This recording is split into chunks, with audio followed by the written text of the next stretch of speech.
we are, seeing the dawn of new industry. So it's not just for gamers, but it's also for literally everybody who is connected to the PlayStation brand. The thing we want to do more than anything else is get people to forget that they're in VR. It's really like a lot of different possibilities for gameplay exploration that hasn't really been explored yet.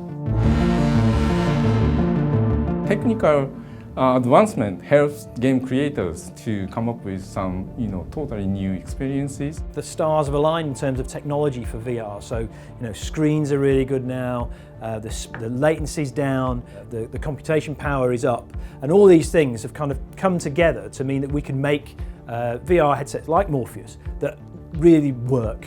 We've made a demo that runs 120 frames a second, natively, and when you move around, you can really feel like it's so smooth. Not only is the whole depth perception better because it's all head tracked and it's rendered from the correct viewpoint, but also you have agency inside the world, so you can actually look around and sort of direct your own experience in a way that is even difficult in a traditional game.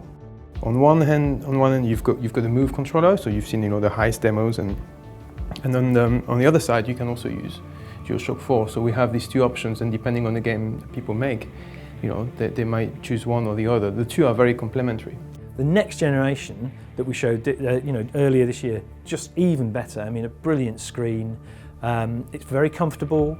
The weight distribution around your head, all those sort of practical things really, really improved. Moving to OLED, that's been a big difference too. So now the demos we had before running on LCD, we were kind of getting used to them.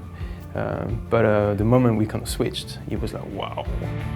We've had to think from the ground up and design from the ground up for virtual reality experiences. So instead of using a traditional FPS control system on a DualShock, for example, in the Heist, we're using two Move controllers, and you're actually in there, actually shooting baddies, looking around, one-to-one relationship with your hands and the environment. In 20 years, I've felt loads of great moments, of course, but the one time when I felt like the same thing again was the time that we tried VR. But you've got to try it to realize, and that's one of the big challenges we have, because when you talk about it or when you show it on the screen, of course people can sort of imagine, but actually there is nothing like trying it. There's a lot of exciting possibilities to kind of present worlds that feel realistic but are completely not like anything you could actually experience in real life. So I think that's my hope for the project. Innovation's in the DNA of PlayStation. If we just stood still, I think half the people wouldn't be here.